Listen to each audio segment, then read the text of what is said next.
One of the things that hasn't ever changed in combat is your adversary is going to change. So your ability to understand the environment, and now you've just added other things you have to understand. The higher you go, the more things you have to understand. So you got to understand, you have to have the ability to adapt it and integrate it. Okay, that will never go away. That has always been around. Today's episode sponsor is Aditon, creators of Aditon Operations Kit, the military's go-to software for personnel and equipment accountability. AOK goes where you do, any network, anytime, any place. I got to know Aditon's co-founders, James and JJ, several years ago. They are former Army NCOs who have years of experience in the tech industry. They understand that most military jobs aren't performed behind a computer desk. Personnel and operations are distributed, but accountability of property is paramount to making mission. That's where Logi, AOK's equipment management software, comes into play. Formerly known as 92X, Logi is a next generation of equipment management for the military. Logi offers unrivaled features for military teams on the go. Ingest and digitize your primary and sub-hand receipts. Generate and share sub-hand receipts and DA forms with your team in just a few clicks. Capture photos, tags, and notes across your team to build context on the state of equipment. Get easy on-the-go access to critical property records. Logi is custom built for the modern military professional. It gives you your valuable time back so you can get back to the mission at hand at home or in the field. Whether you're doing monthly inventories or preparing for deployment, Logi is your pocket property book, giving you real-time visibility into equipment status and mission readiness. Logi is currently in use across the U.S. Army Special Forces, and it's expanding. For a limited time, listeners of the From the Green Notebook podcast can try out Logi for free. Visit aditonpbc.com/FTGN-Logi to get started. That's ADYTONPBC.com/FTGN-LOGE.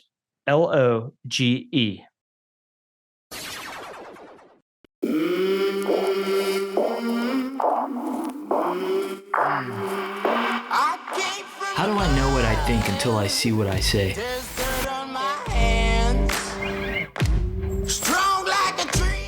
The Green Notebook, carried by military leaders around the world. Within those pages are sweat, tears, triumphs, and the hard-won lessons of life. Lessons worth sharing.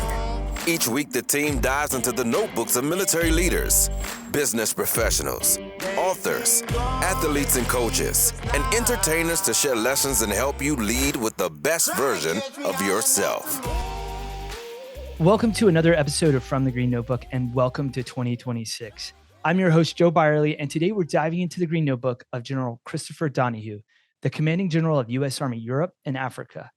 General Donahue is a three-time guest on the podcast, and what makes this conversation unique is that it's followed him through the chapters of increasing responsibility, from his time as the Commanding General of the 82nd Airborne Division to the 18th Airborne Corps, and now as a four-star commander responsible for some of the most consequential ground forces in the world.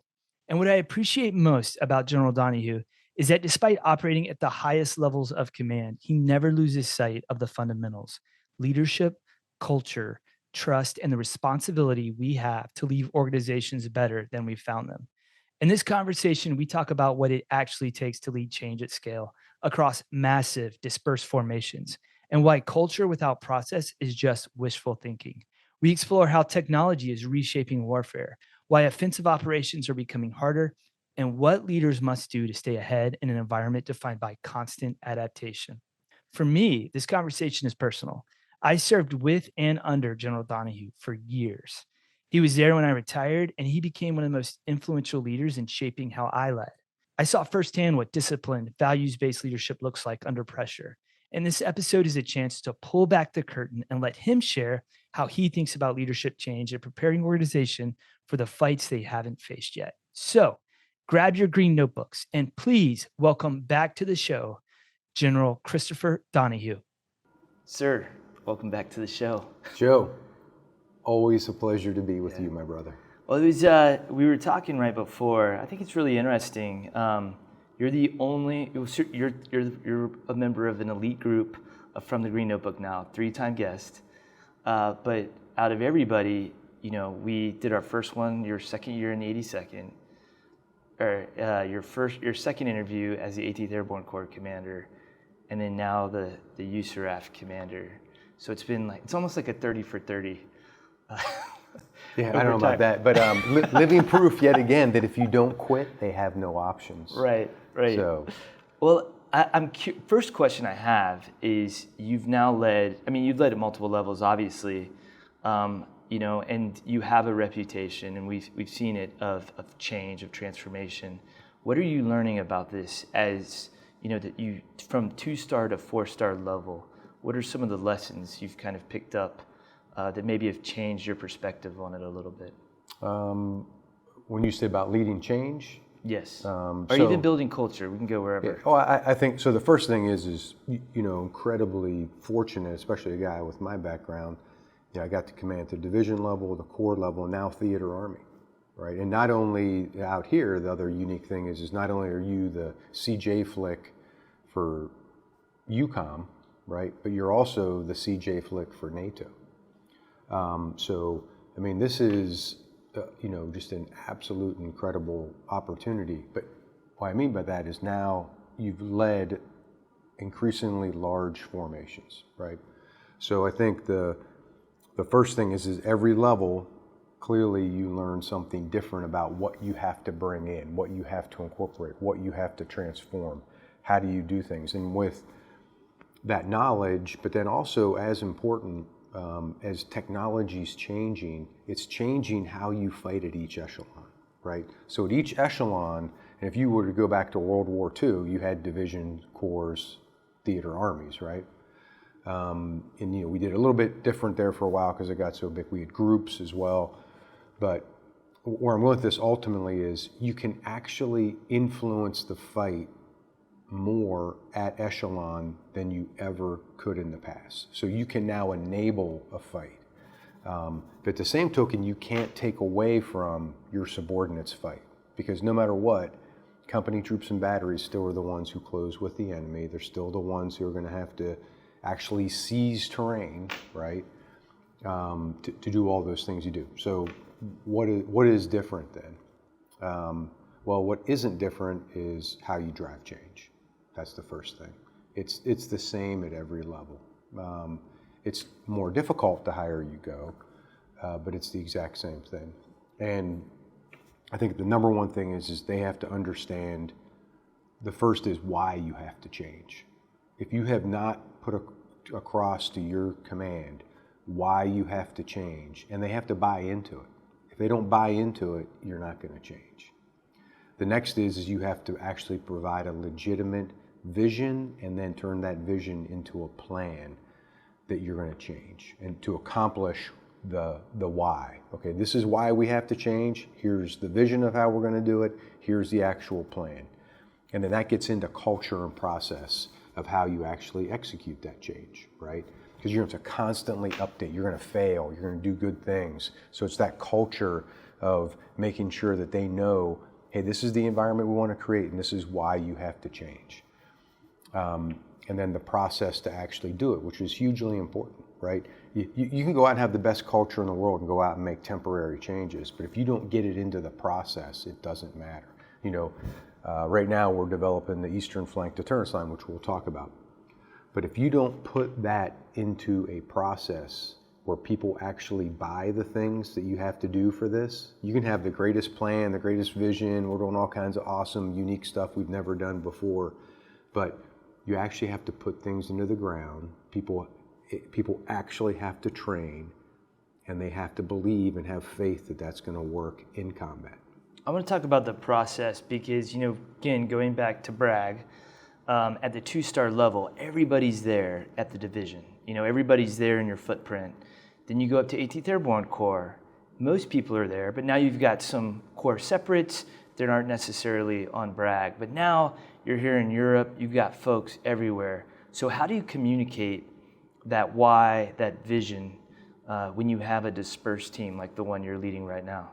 Yeah, I think, the first thing, even at 18th Airborne Corps, the vast majority was out. I think the number one thing is you have to trust your subordinates. right? And you have to trust them from day one, okay? Every one of, the division commanders and brigade separate commanders, every single one of them was different. There were no carbon copies, nobody's a carbon copy. But my point to that is, every single one of them was distinctly different, with different ideas of why or how we shouldn't change. But at the end of the day, every single one of them came around and understood the vision and understood the process and got into it, right? Every single one of them, which was amazing. And it wasn't because of, any great thing that we did. It was because of the why. That was the key part of getting them to understand all that. And then the higher you go up, your process to bring everybody together and when you need to bring people together is very important. When do you bring the whole group together? At what interval? Because that's an incredible waste of time too, right? How many conferences have you been to where you're like, I didn't get anything out of it, right? So you have to make it very finite, very focused, and say, this is what we're going to get out of it. And then at the end of it, you build consensus, and then you say, let's move out. Sometimes consensus is great. Sometimes it's weak consensus. That's where you, as the commander, come in and say, this is the direction, and you start to drive it. And then you have to have a process that keeps everything on track. Whenever we're talking about change, and this kind of goes back to the technology piece, you have to have the ability to measure, are you actually changing, right? I don't care how it is, but you have to have the ability to say, yes, we are changing. If you look at the lethality study that we did at 18th Airborne Corps, CSM Holland and CSM Barker were critical to this. And that has, in what 3rd Infantry Division did, has the ability to truly change our Army in a way that few things have changed in a while. Right. So I want to get into that because I heard you talk a little bit about this on the War on the Rocks podcast. But what were some of the things that you tested in the 3rd Infantry Division that you were able to watch over time? Well, so the first thing is they had no H2F, right? And you know how much I love H2F. But the Army then said, hey, listen, we need you guys to define what lethality is. Come back to us and say, this is what lethality is. So I didn't do anything like most commanders, right? So we formed a team. CSM Holland and CSM Barker were critical to all this. And then what we said is, well, we're going to define lethality a little bit different, right? So what is the end state that we want to get to? And then we picked 3ID, one because of the leadership they had down there. Charlie Costanza, then Chris Norrie, and Command Sergeant Major Rafer were the folks that really drove it down there, okay? But we went from individual up to the brigade level. And we built measurable things across the board, but we wanted it to build teams. We wanted it to make everybody better. So we started at PT, big shock, right? And what we saw ultimately is we saw individual soldiers getting better all the time. One from PT, and then we had, for every MOS, they had a stress shoot that they had to do. And then we did stress shoots off of vehicles, right? So M1 tanks did stress shoots, Bradleys, Paladins, they had a stress shoot. And then 3ID went out on their own initiative and got with Fort Benning and said, hey, we want to do the new marksmanship standards, right, across the board. But the example I'll use is for the M1 tank and the Bradley. Okay, they did it for all other platforms and weapon systems as well. And they tested the most difficult things that they could, and they validated our new gunnery tables, right? So some of the milestones that happens you went across, there was a field artillery battalion that, there's a big field artillery competition each year. I won't get into all the facts about that competition, but at the end of the day, they went out, they bought into this entire program. When they went out to do the competition at Fort Sill, the day prior, they did this big competition, physical competition. They won it, and they wore the t-shirt to the competition, okay? And it was about lifting weights and everything else. Again, I'm not gonna bore you with that. They wore that shirt out to the competition, and then they won the best of the best. That's great. Okay, so that's one. The next one is DUIs went down, and Chris Norrie and them have all the metrics because they measured it. All the quote unquote bad indicators went down. Then whenever they went out to NTC at the collective level, and I can't remember which one was the first time in 20 years or 25 years, but they were the first brigade to do the entire live fire completely at night. And the second is, and they completed it and did it to above standard, and they had the highest lethality rating, again, in 20 or 25 years, whichever it was. So you saw all their scores go up. You saw their individual performance, collective performance, everything went up. And we brought that program out here. And now for every rotational unit, when they come out, we test them whenever they show up and whenever they leave. So we're gonna make sure that as individual soldiers, they get better, they get more lethal, and they become better teams. And then everybody who comes to Europe has to leave here a T at company night live fire. So when you come to Europe, we're gonna build your combat readiness. And then they do a number of collective events at Hohenfels as well. So, really neat. It is interesting, and then you and I have talked about this before, but I took that focus on physical fitness and use that 1 hour a day, the 1 hour that's like the most sacred hour in the Army, where you can guarantee that everybody's going to be in the same spot, and built a PT program that looked a lot like the stuff that Ben Allen and his team have been doing, and it made all the difference in the world, in the culture of the organization, and the number of DUIs we had, the issues we had. And it's interesting, even now, I've been out for a year. I held people accountable. I kicked people out, people that didn't realize they were joining a new culture, that they weren't a good fit for the Army, kicked them out, but held people accountable. But even now, a year later, I'm still getting calls, still getting texts from soldiers, NCOs, asking for stuff, just advice on things, whatever. But it was that investment in that 1 hour a day in physical fitness that I found was a huge return on investment for the entire organization. Yeah, well, I mean, it's, whenever you talk about culture and process, right? You set the culture there. That's also the process, because how you do your PT, that process goes everywhere, right? And you and I have talked about it all the time. I won't bore you with the 4 reasons we do PT. Right. But in there, everything that you do for that PT translates to how you train. Right. It translates to how you do command maintenance, everything else, right? It is the model for everything else you do. And if you don't do that right there every day to ingrain that into your subordinates, it's going to be difficult. Well, I want to shift focus a little bit. And I want to talk about building a team around you, especially as a senior leader, whether it's in military, corporate. I look back on our time together, and if you were to look at our team, none of us were alike. I'm talking about Joy Nickel. She was very in the weeds on things. She was really good about crossing T's and dotting I's. We had Drew King, very stoic, very calm. I don't know if he's ever gotten rattled in his life. You had me, big reader, big writer. Then you had Shepard and Sergeant Michaud, both of those guys, very different, and even David Matthews, and you put us all together, and that was your team. But none of us were like you, none of us looked like you, none of us thought like you. How do you do that? What's the importance of that? Yeah, I think whenever the first thing is don't ever keep anybody longer than a year, okay? Because then you get into groupthink, right? And we're the generation where you sit there and say, how were we in Afghanistan for that long, right? No war should last that long. We get paid to finish wars. We don't get paid to extend wars, right? So I'm a big, and we can talk more about it later, but I'm a big believer of you can't get into groupthink, okay?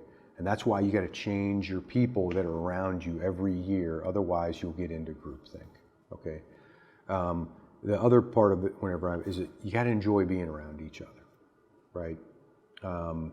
And one, that's why you do PT, to build the team and everything else. That's one of the 4 things, as you know. But especially whoever your right-hand man is, right? You mentioned 2 of them, and I'll kind of get back to that.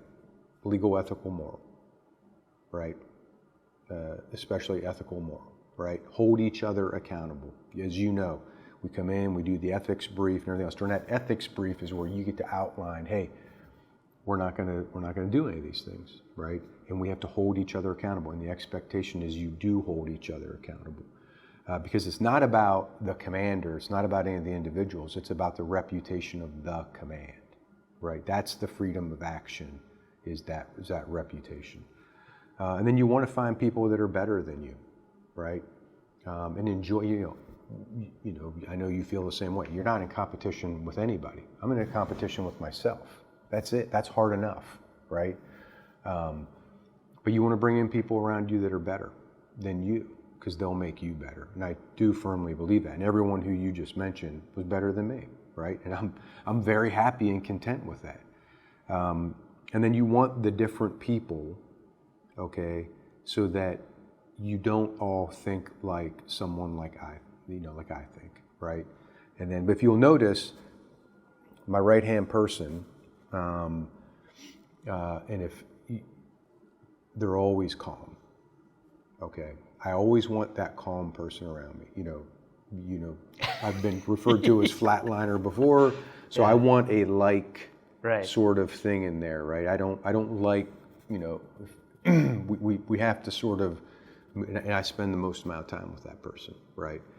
So that, and if you look at any of them, that it's you have to be calm. And then you sort of feed that calmness off of each other too, right? So that's very important. And then, we do use that PT every morning to build that team, so. Yeah, we did. And something else I want to point out too, and we figure out if we keep this in or not, but I remember there was a time and like you had messed something up and you caught it too. You were like, I just screwed this up. And you asked the question to the group. You're like, hey, was this me? Was this my mess up? And I was like, yes, sir, it was you. And I think somebody else in the room was like, hey, like don't correct, don't correct the boss and all this stuff. And you were like, hey, no, like that's the culture we want. That's the culture we want. Right. That anybody can say, you messed up, Right, because that's where you have to do it, because you're going to screw stuff all the time, because it's not about you, right? It's about your team. It's about your mission. It's about everything else. Like, nobody cares if you mess up. Just own it and move on, right? And, and Joe, I know you feel the exact same way. If you mess up, tell everyone else you messed up. Let them see that, because if they see that, oh, the boss messed up, I can tell them when I messed up, because you just want to know what's going on, right? I don't care if anybody messed up. It's not about the fact that you messed up, right? It's about, just tell us you messed up so we can correct it and get back to what we want to do, right? In your professional life, that's easy, right? It's with your family, and that's the hard part, right? Because you want them, you want to be a model to your family and stuff like that. That's where, I think at work, it's very, very easy. In your personal life, it's very easy too, but it's just different. Yeah, I'm learning that now that I'm retired and I'm out and I'm around my family all the time. I'm always messing up. I want to go back to something you said earlier in the interview. You were talking about things changing. And I was thinking about this the other day. I was having a conversation with somebody, and we were talking about how you're like the away player for the Army. Like you fought ISIS in Syria. You were in Afghanistan, putting pressure on the Taliban to get to the negotiating table. And then now you're forward again in Europe on the edges of the empire with things going on over there. What changes in warfare, or what are a few of the changes, I guess, in warfare you've seen play out over the last couple of years?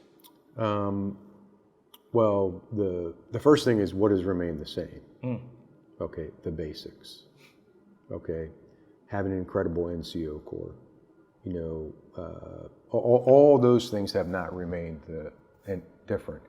The other thing that has not changed is you'll never fight the last war again. Okay, whatever we're seeing play out in Ukraine, what's going on in the Middle East right now, India, Pakistan. If you haven't looked at that, make sure you're looking at that. So all those things, that's never going to happen again. That will inform you of what goes into the future. Okay, but it's not the future. So don't watch out with what you're seeing and what you're trying to develop to go forward. The other thing is that at the end of the day, we're a global army. There's not an army for Europe. There's not an army for the Middle East. We're not big enough, and we never will be big enough to do that. So all those kind of basics matter, and there's a bunch more. So don't think that's the complete thing. It's not. Anyways, so if you look at technology and where it's going and the ability to, again, I won't talk about everything, but the ability to see everything, the ability to develop things at a lower cost, okay? And then ultimately with unmanned systems right now, and that can be in the air, ground, water, below the water, anything else, is that, it's a constant back and forth, right? We had rifles, then we had machine guns, and what happens at each level that does it. So right now, what drones are doing ultimately is that it's very, very difficult to protect stationary things, okay, if you don't have the capability, capacity, networks, operating systems to do it. We're actually solving a lot of that though. I think the real difficult thing now is how do you conduct offensive operations with everything that we're talking about, right? So again, the stationary stuff we're going to solve, okay? We're on the way to solving it, but offensive operations are difficult, right? And that's really where we're putting our effort is into that, okay? Because stationary we have to go out and procure it, test it, and do everything else, but we're well on the way there. It's offensive. That's difficult right now. So that's to get very specific to answer your question. I'd like to introduce you to our newest partner, Roger Bank, a modern digital military bank built by military members for military members. Whether you're stationed stateside or overseas, Roger is designed to meet the unique needs of our men and women in uniform. I recently opened an account myself, and the process was incredibly smooth. It took less than 10 minutes from start to finish. Now, here's why I'm excited to partner with Roger. They offer high-yield checking and savings accounts, zero account fees, early payday, and automatic savings with Roundup Match. Their military-ready direct deposit form is even auto-populated and signed by the CEO, saving you time and hassle. Plus, you get free global ATM access, real person customer support, and they even offer accounts for service members as young as 17. Funds are FDIC insured through Citizens Bank of Edmond, so you can bank with confidence and peace of mind. Visit roger.bank to learn more. That's ROGER.bank.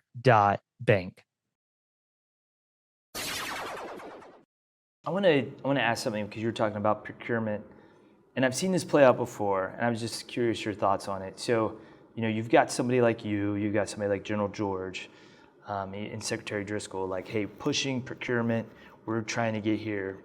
You've got people that are new to the organization, younger officers, NCOs, who've grown up with a lot of this stuff, played with it as kids, are very well versed in it. And then in the middle, you've got a lot of people who've been doing things a certain way for a very long time. Yeah. You've got policies, bureaucracy, all that stuff. And so, like, I guess what advice would you have for, people hear you talk, it's like, hey, we're going to try to change this, fix this, and then they're getting hit with that, that old way of doing business that it'll come around and catch up. It just takes a while. Yeah. So there's like that frustration at the, maybe brigade and below level as folks are trying to meet you where you're at right now. Yeah. Well, the first thing is you talked about Secretary Driscoll and General George. Talk about being fortunate right now. Secretary Driscoll's guts and tolerance for assuming risk is incredible. And then you got General George, and those two are very, they're linked in, right?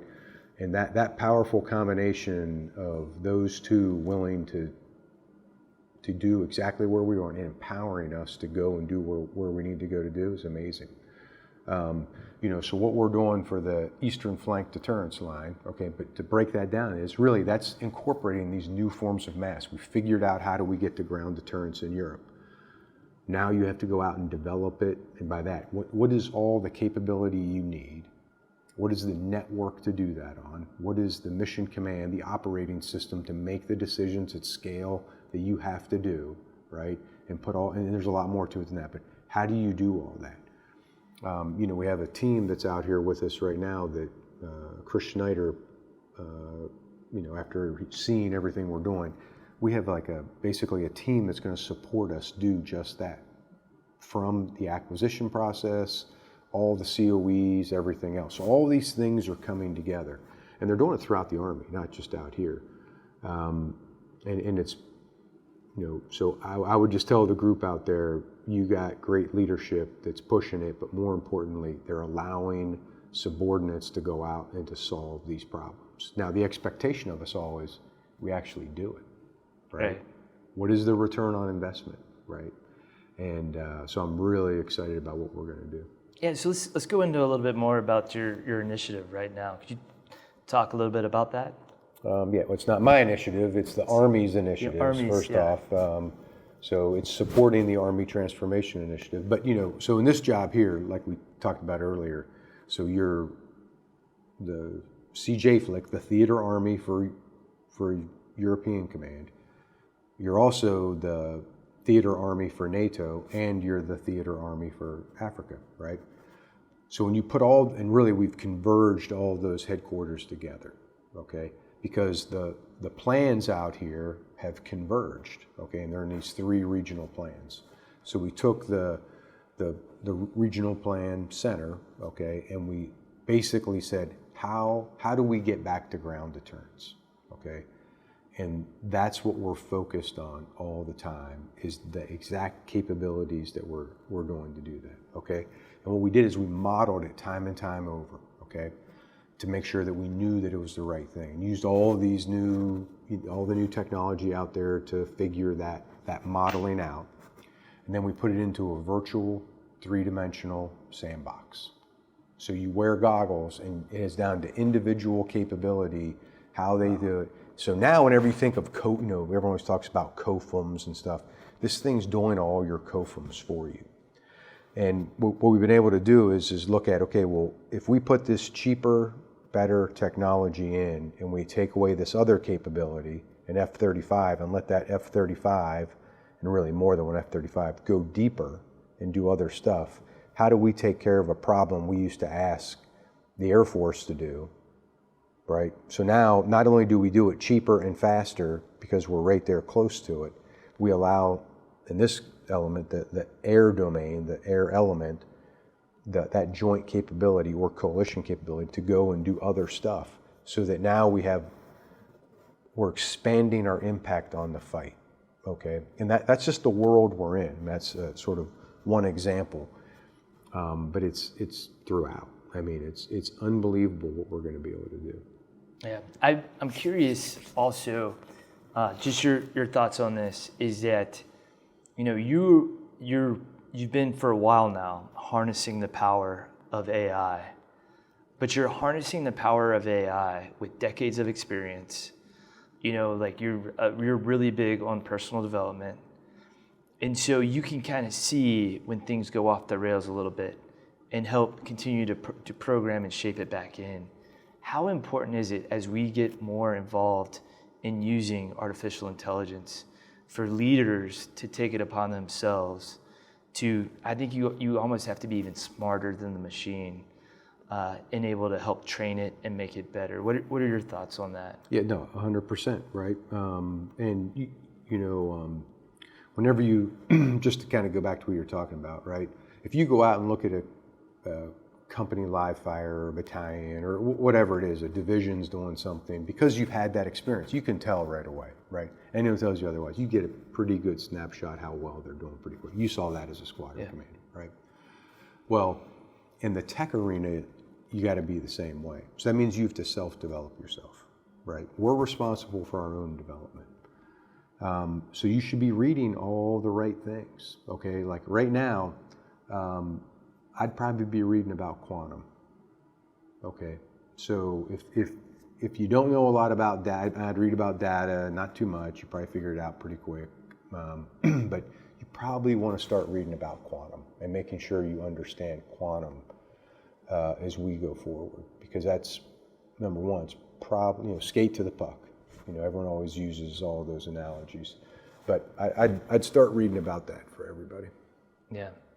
What? So my point is, if you look at what we're doing with data right now and algorithms,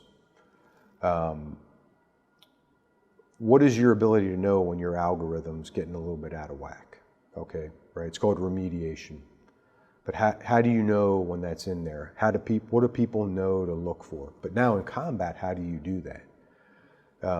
And we have now, and I don't want to get too much into this, but we've had to build that capability into our formations to do that, right? It's called observability, right? How do you know how your unmanned systems are performing? And then how do you adjust them, okay? And again, I'm not going to get too much into that, but what you just brought up is a very key thing, and you got to understand this, right? One of the things that hasn't ever changed in combat is your adversary is going to change. So your ability to understand the environment, and now you've just added other things you have to understand. The higher you go, the more things you have to understand. So you got to understand, you have to have the ability to adapt it and integrate it, okay? That will never go away. That has always been around. Yeah. Everything we've just added in, this new thing. Everyone's like, oh, Donahue's a tech guy. No, I'm not. I'm a warfighting guy. Right. It's just that we have all these new things we have to bring together, and you should always be looking for an advantage, right? Always be looking for an advantage, because when you go to war, trust me, and if you don't build that process into it to understand how to do that, if you think you're going to show up in combat and do that,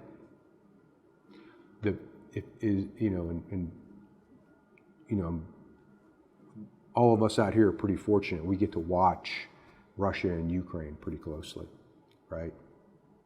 And just because of previous relationships, what Israel's doing, right? We're able to kind of see how they understand, adapt, and integrate.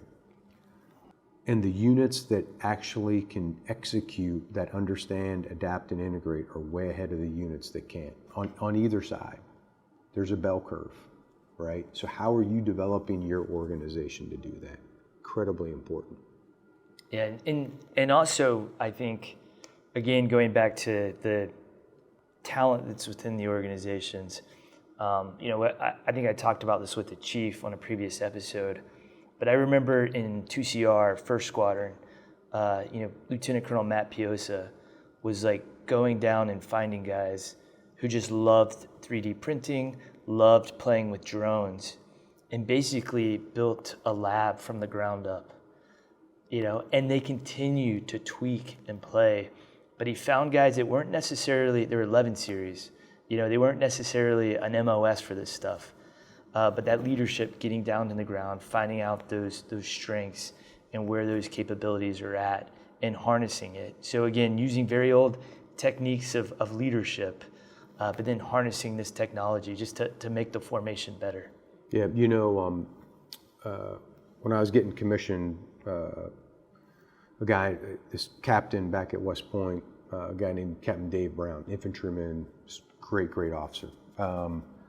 There's always, every once in a while you bump into these guys that really have an impact on you.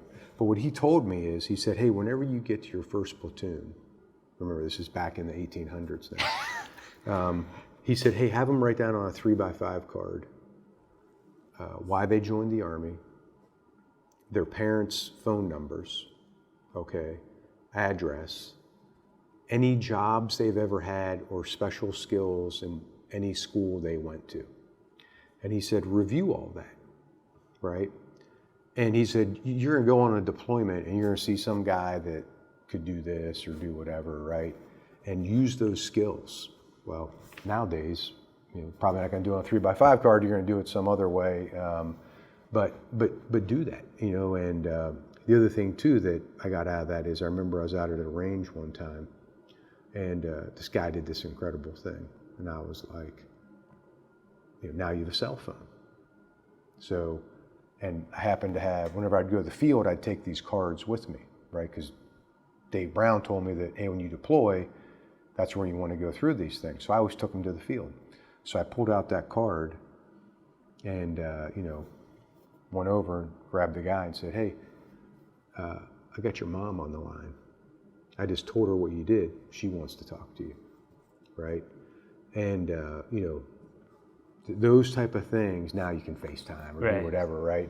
But you can see where the power of combinations of someone who told you something that's very basic in what he told you was very incredible advice. You can see where it goes today. But it's all this tech stuff, right, that you're talking about. And to your point earlier, the vast majority of the, soldiers we have coming in, it's innate to them, right?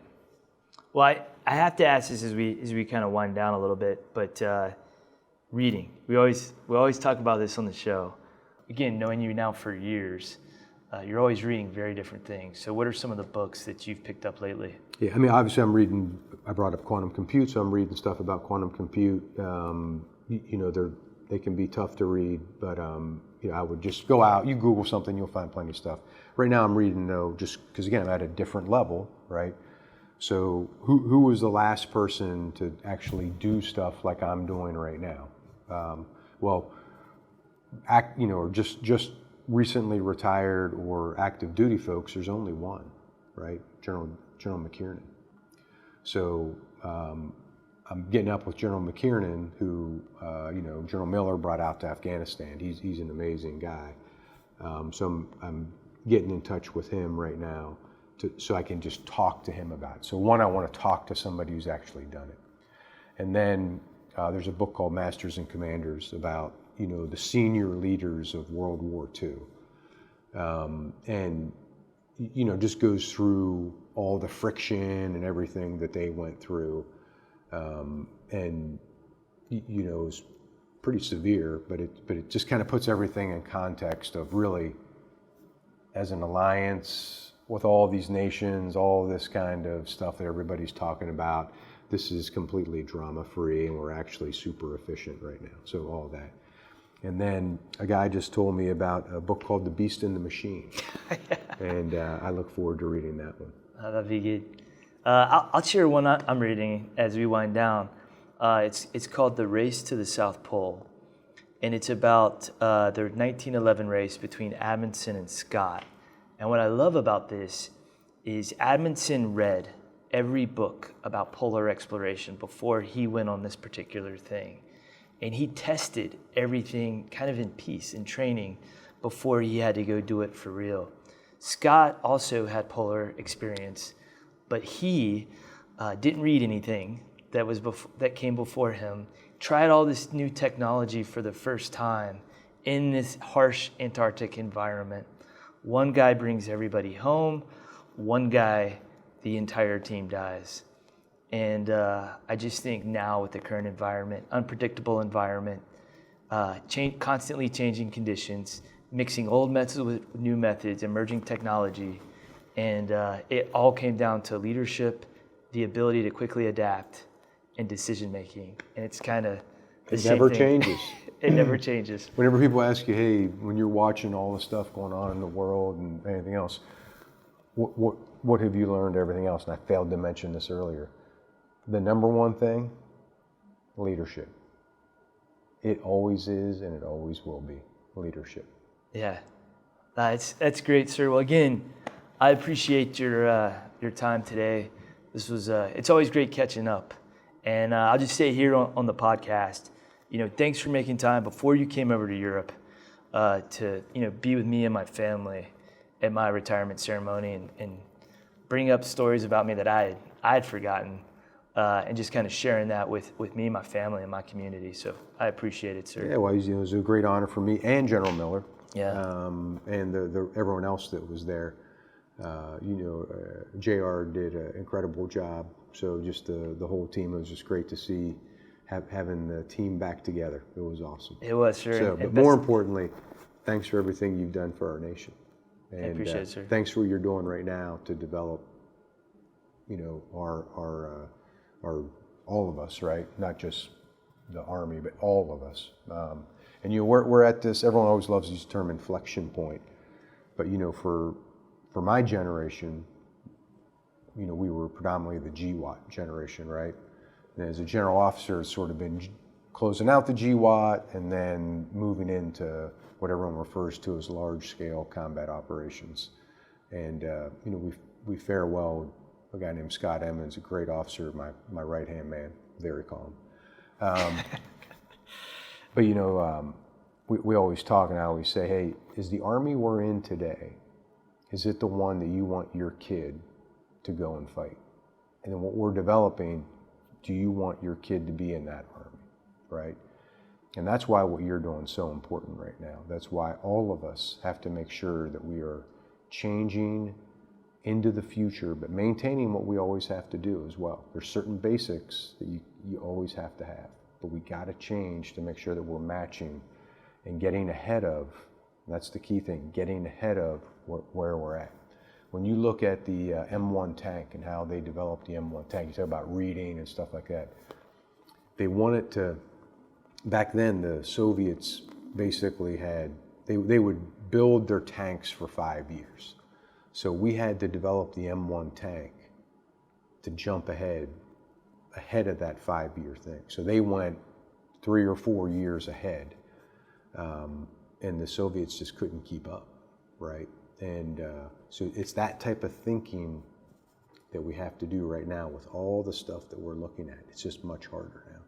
So. Well, I wish you the best of luck as Commander Yusaraf, and I'm always a phone call and a plane ride away.